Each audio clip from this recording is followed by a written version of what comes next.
नमस्कार। संसद टीवी के इस बेहद खास कार्यक्रम में आपका स्वागत है। मैं हूं मोहम्मद फातेह टीपू।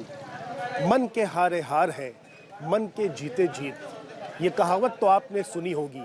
आज के दौर में ये कहावत 100% बिल्कुल सच साबित हो रही है, क्योंकि बदलते जीवन के आधुनिक तौर तरीकों ने इसकी अहमियत को बढ़ा दिया है।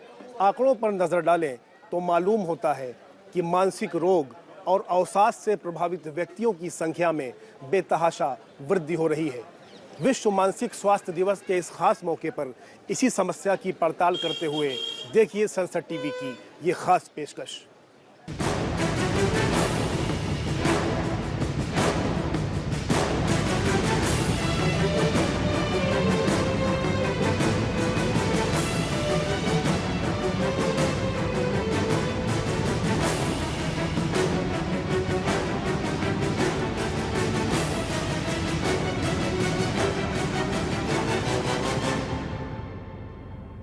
शारीरिक बीमारी से तो हम कमोबेश वाकिफ हैं, लेकिन आज के इस भाग दौड़ भरी जिंदगी में मानसिक बीमारी भी एक बड़ी समस्या के रूप में सामने आ रही है।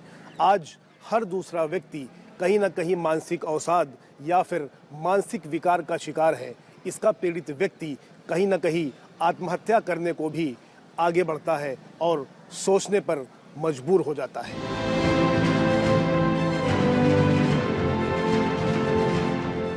कहावत है, चिंता चिता के समान है। तो अपने आसपास दौड़ते इन चेहरों को गौर से देखें, इनके माथे पर पड़ी शिकन को देखें। अगर रास्ता भी पूछिए तो किसी के पास बताने का वक्त तक नहीं। रोजमर्रा के तनाव से सूजे चेहरे तो आप देखेंगे, पर जो नहीं दिखता है वो है दिलो दिमाग, जो नामालूम कितने दर्द झेल रहा होता है। हालात बिगड़ते हैं तो ये गंभीर बीमारियों की सूरत में सामने आता है। तो आज मुखातिब होते हैं इसी दर्द से, जो भागम दौड़ और बेलगाम हो चली जिंदगी में सबसे बड़ी समस्या बन गया है, यानी मानसिक तनाव। अमूमन हर शख्स की जिंदगी में पैर पसार चुका तनाव उसके मानसिक स्वास्थ्य को बुरी तरह से प्रभावित कर रहा है। इसका असर पूरी दुनिया पर देखा जा सकता है, जो अपने साथ कई दूसरी तरह की समस्याओं को भी जन्म दे रहा है।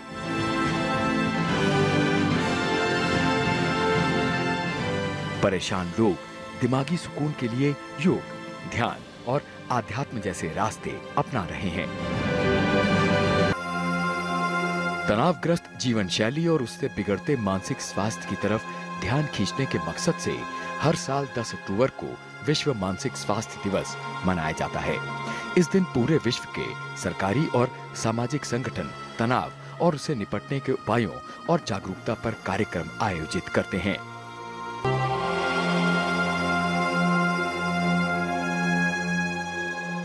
जानकार कहते हैं कि तनाव किसी समस्या का हल नहीं होता, बल्कि कई दूसरी समस्याओं का जन्मदाता होता है। मिसाल के तौर पर तनाव आपको अत्यधिक सिर दर्द, माइग्रेन, उच्च या निम्न रक्तचाप और दिल से जुड़ी समस्याओं से ग्रस्त करता है। दुनिया में हार्ट अटैक की बड़ी वजह मानसिक तनाव का लगातार बना रहना होता है।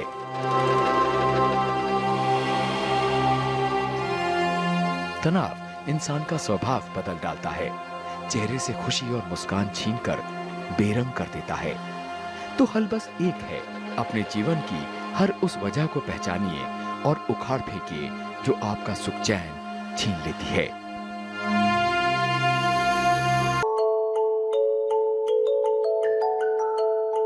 हाल ही में मेंटल हेल्थ पर यूनिसेफ की एक रिपोर्ट जारी करते हुए केंद्रीय स्वास्थ्य मंत्री मनसुख मंडाविया ने खुद अपने अनुभव साझा किए।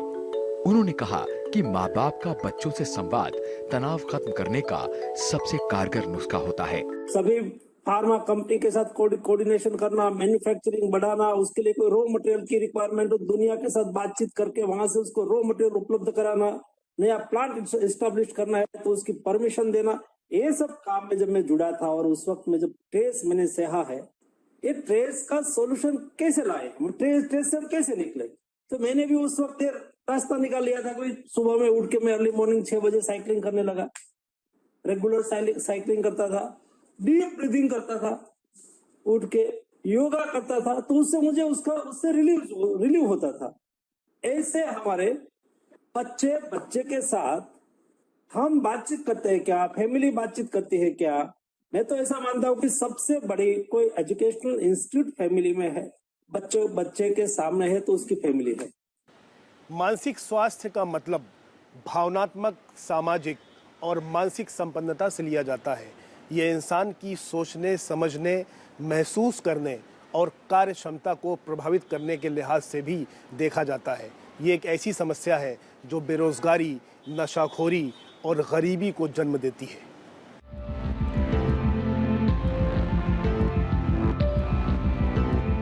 मानसिक रोग तमाम शक्लों में देखे जा सकते हैं, मसलन अल्जाइमर, डिमेंशिया, डिप्रेशन, नशे की लत, कमजोर याददाश्त, भूलने की बीमारी और हेलुसिनेशन। इसके लक्षण भावनाओं, विचारों, बोली और व्यवहार को प्रभावित करते हैं, जैसे इंसान का उदास रहना, ध्यान केंद्रित करने की क्षमता में कमी आना, दोस्तों और अन्य सामाजिक गतिविधियों से अलग होना, थकान और निद्रा की समस्या। दिल्ली स्थित सार्वजनिक उपक्रमों के शीर्ष निकाय standing conference of public enterprises यानी स्कोप ने हाल ही में यथार्थ की प्रकृति, अंतर्निहित शक्तियों के विषय पर एक वेबिनार का आयोजन किया। इस वेबिनार में मानसिक रोग के समाधान पर भी चर्चा की गई। वेबिनार में अमेरिका में रह रहे ग्लोबल वेलनेस आइकन डॉक्टर दीपक चोपड़ा बतौर मुख्य वक्ता शामिल हुए। दीपक चोपड़ा परिवर्तन और आरोग्य के क्षेत्र में विश्व विख्यात नाम है। दीपक चोपड़ा डॉक्टर होने के साथ साथ लेखक भी हैं। इन्होंने आध्यात्म पर कई पुस्तकें लिखी हैं, जिन्हें लोगों ने काफी पसंद किया है। इनका मानना है कि आध्यात्म के माध्यम से तनाव को दूर किया जा सकता है। इन्होंने इस दौरान 70 के दशक में हुई ब्रेन मॉलिक्यूल पर हुई रिसर्च का भी जिक्र किया। इस वेबिनार में सार्वजनिक उपक्रमों के 300 से ज्यादा वरिष्ठ अधिकारी और विशेषज्ञ शामिल हुए। आपको बता दें कि कोरोना काल में स्कोप कई ज्वलंत मुद्दों पर 25 से ज्यादा वेबिनार का आयोजन कर चुका है। In the 70s, we were looking at what we now call the molecules of emotion. So it was a very interesting time. There were two Nobel laureates. Rosalind Yallow was one of them, who was in the VA system in the United States. And they had basically gotten the Nobel Prize for a technique called radioimmunoassay. This was the beginning of a big revolution, which we now take for granted. So we were looking at molecules like serotonin, dopamine, oxytocin, opiates, GABA, gamma-aminobutyric acid, and other peptides that are made in the brain. Now there's a new one called anandamide, which I'll talk about in a few moments. Anandamide, a peptide that represents Ananda और bliss. व्यक्ति को मानसिक रोग से बचने के लिए नकारात्मक विचारों से दूर रहना चाहिए और नियमित तौर पर व्यायाम भी करना चाहिए। जानकारों का मानना है कि मानसिक रोग से ग्रसित व्यक्ति अगर नियमित एक्सरसाइज करता है तो रक्त का संचार तो बढ़ता ही है, साथ में वो खुश भी रहता है।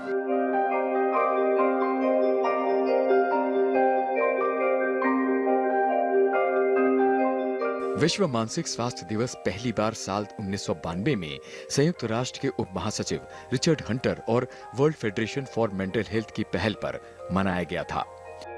इसके बाद साल 1994 में तत्कालीन संयुक्त राष्ट्र के महासचिव यूजीन ब्रैडी के सुझाव के बाद विश्व मानसिक स्वास्थ्य दिवस को एक थीम के साथ मनाने की शुरुआत की गई।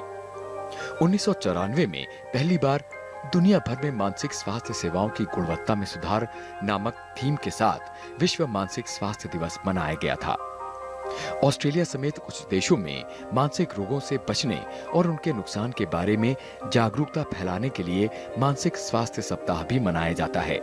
फिलहाल साल 2021 की थीम है mental health care for all, let's make it a reality.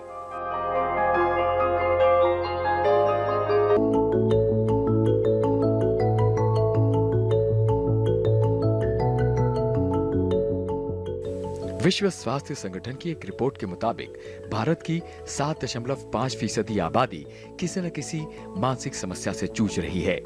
विश्व में मानसिक और न्यूरोलॉजिकल बीमारियों की समस्या से जूझ रहे लोगों में भारत का करीब 15% हिस्सा शामिल है। आपकी जानकारी के लिए भारत में हर 10 लाख आबादी पर केवल 3 मनोचिकित्सक हैं।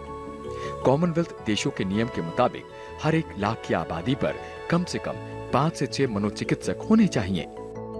बेंगलुरु स्थित संस्थान निमहांस के 2015-16 के सर्वे के मुताबिक भारत में हर 20 में से एक व्यक्ति मानसिक रोग का शिकार है, जिसमें महिलाओं की तादाद ज्यादा है।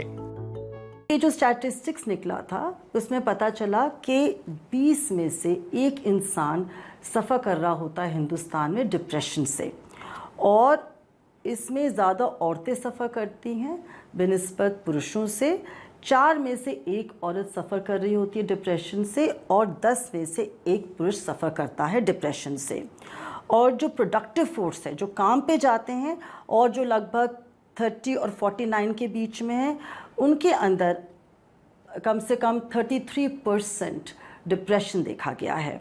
और जो एल्डरली पॉपुलेशन है 60 अबव से, पाया गया है कि 3.5% उन्हें कोई ना कोई मेंटल हेल्थ इश्यूज होते हैं।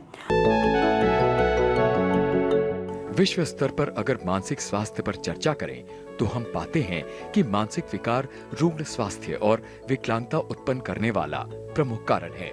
WHO के मुताबिक दुनिया भर में करीब 45 करोड़ लोग मानसिक विकार से जूझ रहे हैं। विश्व में हर 4 व्यक्तियों में से किसी एक का जीवन किसी न किसी मोड़ पर मानसिक विकार या तंत्रिका संबंधी विकारों से जुड़ा रहा है, और मानसिक स्वास्थ्य समस्याओं से पीड़ित 10 से 19 वर्ष की उम्र के लोगों की वैश्विक रोग भार में 16% की हिस्सेदारी है। और अब देखते हैं मानसिक रूप से बीमार व्यक्तियों के अधिकार क्या क्या हैं। इनको मानसिक स्वास्थ्य सेवाओं तक पहुंच का अधिकार होगा, गरीबों को मुफ्त इलाज का अधिकार होगा, बीमार व्यक्ति को गरिमा के साथ जीवन जीने का अधिकार होगा, लिंग, धर्म, संस्कृति, जाति, सामाजिक आधार पर कोई भेदभाव नहीं किया जाएगा। राजनीतिक मान्यताओं, वर्ग या विकलांगता के आधार पर भी भेदभाव नहीं किया जाएगा। बीमार व्यक्ति को मानसिक स्वास्थ्य और उपचार की जानकारी गोपनीय रखने का अधिकार होगा। बगैर उसके सहमति के उसकी तस्वीर सार्वजनिक नहीं की जा सकती है। 10 अक्टूबर 2014 को सरकार ने राष्ट्रीय मानसिक स्वास्थ्य नीति की घोषणा की और भारत में मानसिक स्वास्थ्य सेवाओं को मजबूत करने के लिए मानसिक स्वास्थ्य देखभाल अधिनियम 2017 लाया गया। इस अधिनियम ने मानसिक स्वास्थ्य अधिनियम 1987 का स्थान लिया। साल 2017 में लागू किए गए इस अधिनियम का मकसद मानसिक रोगियों को मानसिक स्वास्थ्य सुरक्षा और सेवाएं प्रदान करना है। साथ ही ये अधिनियम मानसिक रोगियों की गरिमा के साथ जीवन जीने के अधिकार को भी सुनिश्चित करता है। आज समय बदल रहा है, सब लोगों पर काम का इतना बोझ होता है, प्रेशर होता है, तो मेंटली उसके पर भी इफेक्ट होती है, स्ट्रेस होता है। मुझे पता है, मैं जब लॉकडाउन था और लॉकडाउन के बाद जब सेकंड वेव आया तो हेल्थ मिनिस्टर के अध्यक्षता में ग्रुप ऑफ मिनिस्टर्स बनाया गया था। मैं एक फार्मा मिनिस्ट्री देख रहा था, तो मैं भी एक मेंबर था। उसके अलावा मेडिसिन के लिए क्राइसिस हो रही थी, ऑक्सीजन के लिए क्राइसिस हो रही थी। सभी स्टेट से कॉल आते थे, स्टेट के मिनिस्टर का कॉल आता था, चीफ मिनिस्टर का कॉल आता था, हमें रेमडेसिविर चाहिए, हमें आइवरमेक्टिन चाहिए, हमें टोसिलिजुमेब इंजेक्शन चाहिए, नहीं है, वो पेशेंट हॉस्पिटल में है, कैसा भी करो, कहाँ से भी लाके दो, हमारे स्टेट को दो। ये सब हर दिन सुबह से मैं उठता था और शाम तक को किसी का इंडिविजुअल कॉल आ जाता था कि हॉस्पिटलाइज है मेरी माँ और ये इंजेक्शन नहीं मिलेगा तो दिक्कत हो जाएगी। ये सब मैं जब सुनता था तब मैं भी मेंटली स्ट्रेस में आ जाता था कि क्या करें, आज ये स्थिति है, मैं कैसे मदद कर सकूं। लगातार कॉल करना। देश में मानसिक अस्पतालों की बात करें तो फिलहाल 47 सरकारी मानसिक स्वास्थ्य अस्पताल हैं, जिनमें से 3 केंद्रीय मानसिक स्वास्थ्य संस्थान National Institute of Mental Health and Neurosciences Bengaluru, Central Institute of Psychiatry Ranchi और लोकप्रिय Gopinath Bardoloi Regional Institute of Mental Health Tezpur, Assam में है। सरकार मानसिक रोगियों के लिए राष्ट्रीय मानसिक स्वास्थ्य कार्यक्रम यानी NMHP देश के 655 जिलों में चला रही है। फिलहाल लैंसेट की एक रिपोर्ट के मुताबिक मानसिक स्वास्थ्य सुधार के क्षेत्र में निवेश, शोध और गुणवत्तापूर्ण स्वास्थ्य सेवा तक पहुंच बनाना कुछ बुनियादी कदम हैं जिन्हें उठाया जाना चाहिए और जिस दिशा में सरकार लगातार काम कर रही है। चूंकि पूरा विश्व मानसिक स्वास्थ्य को लेकर जागरूक हो रहा है और तनाव से दूर रहने के लिए सार्थक कोशिशें कर रहा है, इसलिए आप भी संकल्प लें कि अब किसी भी हालत में आप तनाव नहीं लेंगे, क्योंकि तनाव लेने से कई दूसरी समस्याएं भी जन्म ले सकती हैं। इसलिए मुस्कुराते रहिए, हंसते रहिए और तनाव को दूर भगाते रहिए। फिलहाल इस कार्यक्रम में इतना ही। मुझे दीजिए मेरी पूरी टीम के साथ इजाज़त। देखते रहिए सनसेट टीवी।